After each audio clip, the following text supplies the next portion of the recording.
Hello. So the government of Ireland has opened a scholarship for international students, and I'm here to help you understand the application process.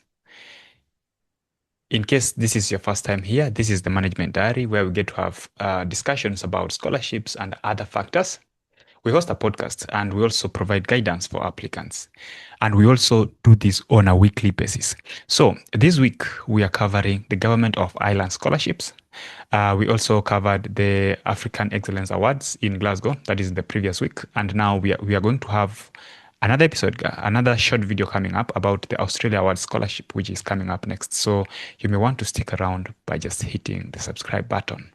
Now, the GOI-EIS, that's what this scholarship is called, is actually one of the simplest. It is not simplest per se, but it has a very detailed guideline.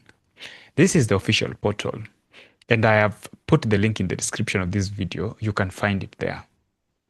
This portal provides you with all the necessary information you need as a prospect to understand about how this scholarship works. So technically, just go to the link and check what you need. So this scholarship is for applicants who intend to do either a master's, a postgraduate diploma, or a research program. And before you begin to apply, this is what you need to have to be eligible. One, you have to be domiciled in a country outside the EU, Switzerland, and the United Kingdom.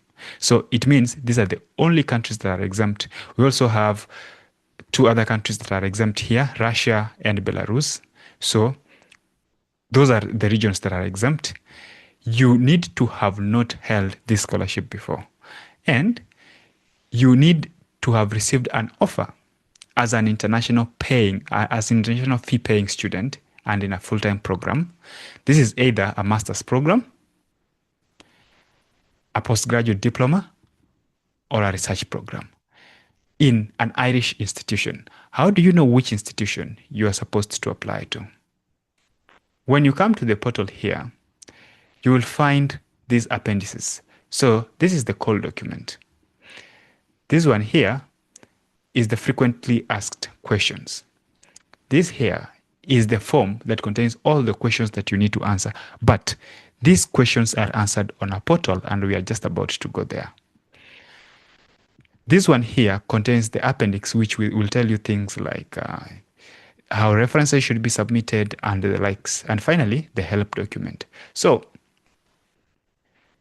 this document will give you a list of institutions that you can apply to. So when you look at this, Appendix 1, it's right here. Appendix 1.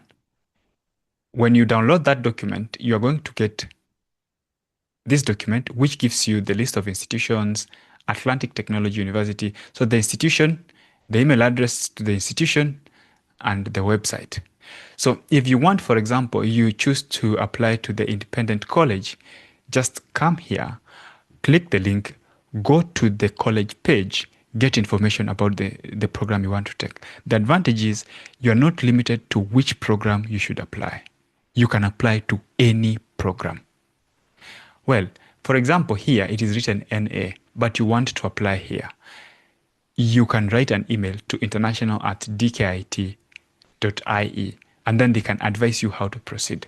One thing about admission of institutions in Ireland, you may be required to pay, and I'm saying may be required to pay admission fee.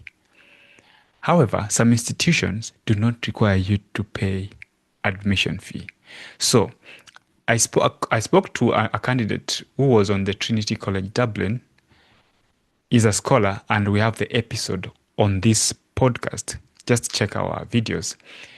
And this scholar mentioned that in their case, this college did not require them to pay any application fees. So some institutions will require you to pay application fees, some will not. If you cannot afford to pay the application fees, then it means you should look for the institutions that can only accept applications without paying the application fees. Now, once you've decided on which institution you are going to apply to, you're going to choose any program that suits this criteria. Either a master's, a postgraduate diploma, or a master's by research, or a PhD. So once you've chosen that program, submit an application. So each institution is going to have their own admission criteria, and that is going to include the language proficiency. It's going to include things like reference letters, motivation essays. You should note that the Government of Ireland GOI-EIS scholarship does not require you to have English language proficiency, but you may choose an institution that mandates that you have that. So in your choice of institution, you may also want to look at, do you meet all the admission requirements? Now, once you've applied to an institution, you should now proceed to apply for a master's program. Once you've applied for and gained admission to an institution, you can now proceed to apply for a scholarship. You can only apply to one scholarship at a time. Okay, you can have different applications to different institutions, but then once you get your master's offer, you can only use one master's offer to apply for this year, 2026. So, assuming you've gotten a master's, an MBA from Dublin Business School, that's the admission. Now, you're going to proceed to the scholarship application page. And this scholarship is interesting in many ways, but the way that I want you guys to see is, first, it is going to pay your full fees and also give you a £10,000 stipend. Other expenses will be borne by the applicant. But besides that, you were supposed to write essays. So these essays are something now we are coming now to discuss here. And I want to take you first through how you are going to, because this can be challenging to some applicants, not all, but some applicants. Now, check the link I've put in the video description. When you click on that link, it will bring you here. Click apply here. So if you click apply here, so I will open this on another tab, but when you click on apply here, it brings you to a page like, so it brings you to a page like this. So the first thing is you need to create an account, sign up. So you enter your details, enter your password, click here, and then sign up. So once you sign up, it will then bring you to this first page. But this is not exactly how it looks because I had already signed up. So you will be required to enter details about your profile. These are simply who you are, full name, where you come from. Those are things you can fill, and then you will proceed to check the eligibility. So these will not be appearing. You will have to click here, create a new application, and then you will find something like this. So this is what you will expect. You can see here the countdown is going backwards, 39 days. The only condition is you must have received admission first for your master's program or your postgraduate diploma or your PhD before you come here. So that is done separately. Then you come to this step. You're going to fill your personal details. Click open, fill your personal details. So that is just a straightforward, like what is your first name, what is your last name, your address, where do you come from. You see, these are things that are obvious. Phone number, preferred email, your gender, date of birth, and the name of the institution that you have been offered a place of study. You see? Now, this one comes from the admission letter that you should have been offered. Either it's a conditional or unconditional. Then, after that, naturally, you are not going to start applying until you have been considered eligible. So you are going to fill a small form here that is going to verify whether you are eligible or not. So, is your country either outside the UK, EU, Switzerland, or we also have, so you are going to click yes if you are from those regions. Then do you have a conditional or final offer? If you do, click yes. Have you already received a Government of Ireland education scholarship? In short, they're trying to check if you meet this criteria. Then, once you confirm that you've met all the three, click yes, yes, yes.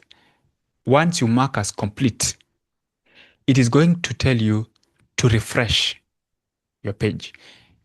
Once you refresh, you are now going to find these two tabs. And this is your application for that specific program. Now, you can start making your application. This funding is designed simplistically, in that I've seen a lot of funding opportunities, and I think this is one of those that are very simple, because you are provided with every single step and every detail that you will need. Now, let me try to help you get this clearly.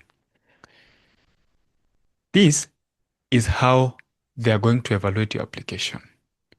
Your application will be evaluated based on academic qualifications, achievements, and work experience. Okay, that's going to be 40 marks.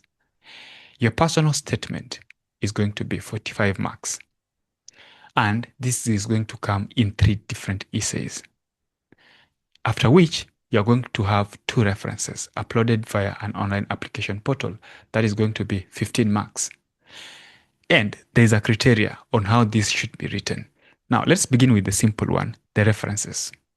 So, when you come to Appendix, as you've been advised, it is in Appendix 2. Let's check down here. And you'll find all the appendixes that have been attached here. So Appendix 1 is the list of institutions. Of course, you can find that on the web, but you can also click here. Appendix 2, referee guide. So you should send your referee this document. They can use this to write your reference letter, and this is going to contribute to 15% of your total marks. What should your referee write? Referee should write something like how long they have known you, what are your professional background and qualifications, what makes you an ideal applicant, and then what other information about the candidate is relevant for the application. The word count you have been provided is 500 to 700, and these reference letters should be addressed to whom it may concern. I'm saying that because you can find that on the frequently asked questions document, which is when you come here and click FAQs, it's going to provide you details about who should be addressed. So it's going to be written to whomever is concerned. Once that has been figured out, so you have your 15% marks. Now, how are we going to find the other 85%? So the other 85% is going to be on academic qualification, achievements, and work experience, which can ideally be found through the documents you submit. And your personal statement. Now, let's go check out these essays. So, details of your offer. When you open here, you're going to provide details about the institution that you've been awarded an offer. For example, what is your student application number, the level of study, course title, field of study, and the type of offer from the institution. Is it conditional or unconditional? That's the final offer. Then you're going to upload your offer document. So once you have that, you come here and click on the academic and work experience. So list academic qualifications you have achieved or are in the process of achieving, and a maximum of 3 is required in this section. So I think this is obvious. It's just a matter of filling in what you already hold. It's not as complicated. Once that has been finalized, now check on the personal statement and references. So this is where the other 60 marks will go to. Open this. So, describe why you should become a GOI-EIS scholar. Make a specific reference to the candidate profile in the call application document. A good place to start is we have a podcast with a scholar who was on this program, and they actually detailed the application in good detail. But then here are the prompts. So you have 3 essays under this, and each essay is going to require you to write down 500 words. 500 words is not a lot. So what is the benefit of becoming a GOI-EIS scholar? That is 1. To yourself, to the institution, and to Ireland, and to your country of origin. So ideally, I usually recommend look at these things from the perspective of a problem statement. Once you read this, you may be tempted to think like I should start first talking about myself, then the institution, then to Ireland, then to my country, but not necessarily. Why? You can always structure it to fit in your story. So you should identify like a problem statement in your country and associate it with a specific program. For your personal state, for your personal capacity, it's going to be about personal development, like your career and skills. Look for international collaborations between your country and Ireland or international policies. For example, the scholar I hosted actually mentioned that they wanted to learn the Irish language, then they helped the Irish government to transfer the knowledge and the language to their home country. So you can look for your own example. Then to your country of origin, what I think this is more or less like a straightforward kind of an essay. Just break down this thing into each of these levels. Yourself, the HCI, the country that is Ireland, and your country of origin. And then put down points. But as you are writing, these points should be linked in that one thing could lead to the other, and then it leads to the next. As a GOI-EIS, that's question 2. As a GOI-EIS scholar, how will you extend yourself beyond your project studies to become actively involved in Irish society in order to maximize your academic and cultural exchange, to raise awareness about the scheme and beyond? So in short, these are self-explanatory questions. Just spend your time thinking and introspecting. But if you do not have any idea about what to do, this is discussed by a scholar on what she actually did. Just check in this podcast. You're going to find information about how she went ahead writing the essay. And finally, the extent to which this serves your long-term interests and links between Ireland and maybe your country and such after your studies. So basically, that is the 3 simple essays you should write to make an application. Then you will sign through the declaration, and that's it. Now, how do you find the podcast I'm mentioning? It's in the description of the video, but then coming up here, you could very easily see that on this channel, you can find this podcast by the GOI-EIS scholar right here. It had already been seen by 10,000 other applicants. So maybe you may also want to see it, because this lady, for a whole 1 hour, 12 minutes, she went ahead explaining her application process and all the necessary details. I'll also leave this in the description of this video, and I wish you all the best. I hope to see you again when we are discussing the upcoming Australia Awards Scholarship, which is opening on the 1st of February. Hit subscribe and see you again. Bye bye.